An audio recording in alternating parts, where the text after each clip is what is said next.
Now, US President Donald Trump has given Iran shifting deadlines to reopen the Strait of Hormuz. That's as Iran insists the key waterway isn't actually closed and that only ships that belong to its enemies are barred from passage. Trump issued his first ultimatum about the strait back on March the 21st. He threatened that the US would bomb Iran's power plants if the strait wasn't reopened within 48 hours. He later extended that deadline by 5 days, claiming that negotiations with Iran were underway. Trump then issued a new deadline on March the 26th. This time he gave Iran 10 days, or until the evening of April the 6th, to reopen the strait. Trump has issued his latest Hormuz threat on Sunday after vowing to bomb power plants and bridges if Tehran doesn't comply. He posted what appears to be a Tuesday 8 p.m. deadline for a deal. OK, let's unpack this with our guests. We've got Ross Harrison as Senior Fellow at the Middle East Institute, author of Decoding Iran's Foreign Policy. He joins us from Washington, D.C. And we have Adam Weinstein, who is the Middle East Deputy Director at the Quincy Institute. He is in New York for us. Thank you to both of you. Adam, if I could start with you. So, US President Donald Trump setting a new deadline for Iran to reopen the Strait of Hormuz. So he's now saying Tuesday, 8 p.m. Eastern Time, according to his latest post on Truth Social. Given his track record of shifting ultimatums, how seriously should we take this latest one? You know, look, it's always a what if with him. I just don't know how seriously to take it because the way he crafts foreign policy is in a impulsive manner. But for the Iranians, I don't think the calculus has changed all that much because their goal here is survival, and they view a concession in the Strait of Hormuz without some kind of reciprocal guarantee as a threat to their survival, even if it ends the war.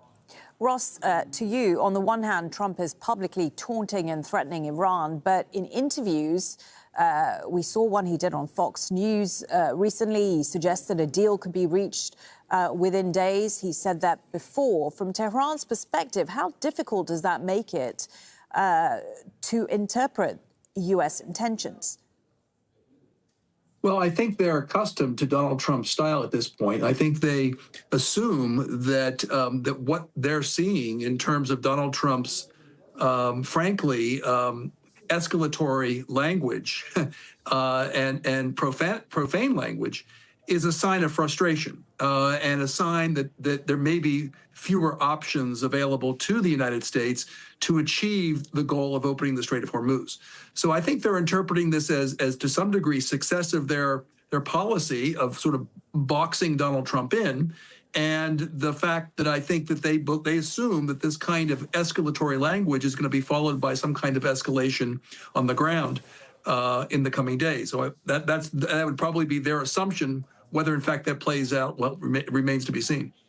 Adam, is there a coherent U.S. strategy here, or is policy being made in real time? No, I think policy is being made in real time. I don't think there's a well thought out interagency process in terms of crafting policy. I think the policy that comes out of the White House, like I said before, is extremely impulsive. And I think we have to keep in mind the context of all of this, that now the stated end goal of this war is to reopen the Strait of Hormuz, which was open the day before the war began. I mean, this is a circular foreign policy. It's a war that was launched without real congressional approval, without a clear, achievable end state. Adam, you're a former U.S. Marine. How concerned are you about mission creep here? I'm very concerned about mission creep. I mean, I think the idea that we're going to launch a full-scale invasion of Iran, I think that's probably hyperbole at this point because there's simply not enough troops in the region or on the way to the region to make that happen. But if the Trump administration were to decide to seize an island or to enter coastal Iran for a brief period, I think things can get out of control very quickly, as we saw over the last 48 hours. War is unpredictable. Ross, how do the Iranian leadership feel about the prospect of American boots on the ground? Well, I'm sure they're not, they don't anticipate it in any kind of a positive way, though I think they're probably spent the last number of weeks preparing for it. I think that they are recognizing that that this boots on the ground approach may not have a clear political objective, Malene. That if in fact the boots on the ground will be used to try to open the Strait of Hormuz, it's likely to do the opposite. I think they understand that, which is the way they're interpreting Donald Trump's tantrum this morning. They're interpreting that, I think, to some degree as a recognition of the fact that Donald Trump understands that a boots on the ground approach is not going to achieve the objective that it's purported to have, which is to open the strait, because the minute the strait becomes a combat zone, ships aren't going to go through. So I think it's a recognition on the part of the Iranians that the United States might not have a clear political objective, and that there's really no way to achieve the goal of opening the strait with military means alone. Adam, how does the U.S. public factor into all this? Is this war beginning to hit Americans directly, whether that be fuel prices or the unstable markets? To what extent is any U.S. decision-making versus this war being driven by political pressure at home? Well, anyone who's filled their car with gasoline knows that it's hitting Americans. You know, there's a long-held attitude in Washington, I think, that Americans don't vote based on foreign policy. It's a factor, but at the end of the day, they'll vote based on domestic policy, and they don't always make the connection between things that are happening domestically and their connection to foreign policy. So I think it's a factor. I don't think it's an overwhelming factor, even though it's undeniable that this war is deeply unpopular among the American public. But we also have to remember that the Iranians also have their own politics. And again, I have to reiterate that I think what the Trump administration has miscalculated about the Iranian regime is that its goal here is survival, and it's willing to take incredible losses to achieve that and not appear as if it's backing down to the United States. I mean, we forget historically, Iran was willing to take 200,000 losses in the Iran-Iraq war before they finally agreed to bring an end to the war. Of course, that was a war that was inflicted upon them. But the Iranian regime is not going to negotiate at gunpoint in a way that looks like it's conceding to Trump's demands. Ross, to you on that point, I mean, if Iran refuses to negotiate under threat of attack, what options does it have to de-escalate without effectively surrendering key parts of its economy, especially its energy sector? And, you know, as we heard there, you know, there's also the people of Iran to consider. You know, Malene, I think what Iran has done thus far in terms of its war strategy over the last 5 weeks is it's expanded horizontally. And it has done that by extending the war out to the Gulf Arab states, including Qatar. But I think if, in fact, there is an attempt to escalate on the part of the U.S., I think you'll see even a further escalation vertically. I think what the Iranians are calculating, Malene, is that if they see facts on the ground, they see escalation on the ground, and they see inflammatory language by Donald Trump, that indicates to them that they have few options but to keep escalating or keep fighting. I think what the signals they're going to be looking for in terms to de-escalate are going to be a dialing back of the rhetoric, possibly an opening up of a real diplomatic channel, not just with Steve Witkoff and Jared Kushner, and some kind of actual de-escalation on the ground. At that point, the Iranians are going to be faced with a decision.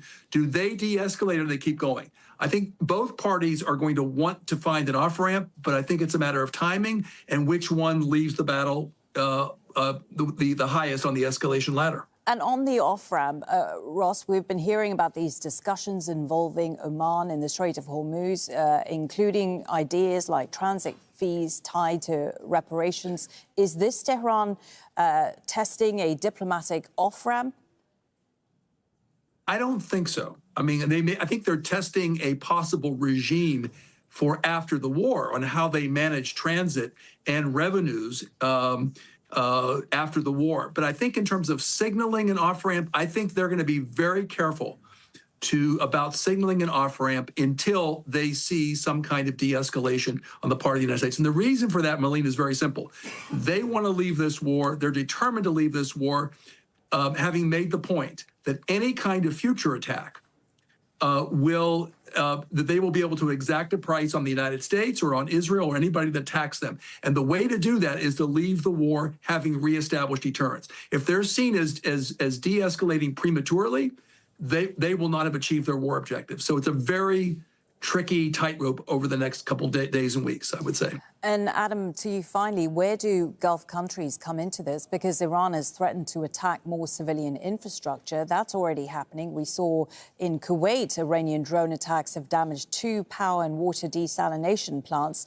The worry is if the U.S. attacks Iran's energy sector further, the Gulf will continue to pay the price.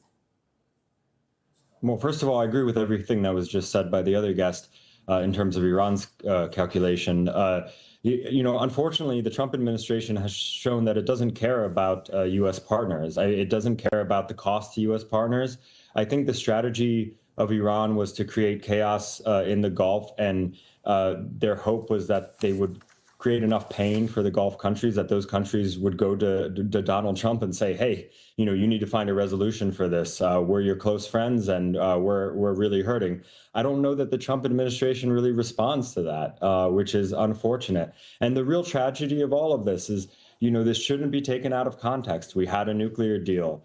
The Trump administration left that nuclear deal. We have to ask ourselves, why were hardliners inside Iran always so hostile towards diplomacy, but they don't seem to have a problem with this kind of confrontation? It's because a war of choice by the United States against Iran doesn't actually threaten regime survival. They're willing to take a lot of pain, and they're very motivated to restore deterrence, as the other guest said.